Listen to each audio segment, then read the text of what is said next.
कौन कंपनी के पंखा ले आवले, जब चोरी ले तब भूभुका के बंद हो जाले।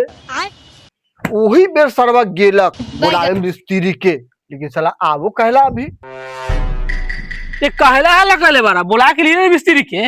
आई मिस्त्री साहब आई। अब देख तू अब तू गया बेटा। ए महाराज बताई ना पंखावा केने वाले आगे खड़ा करा दे।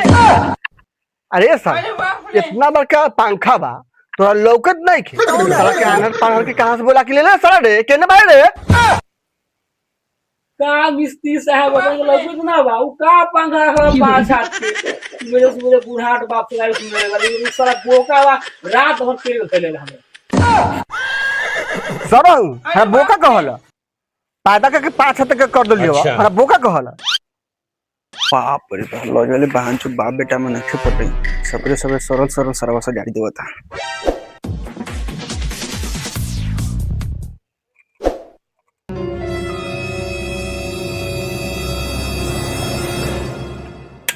रुको जरा सबर करो।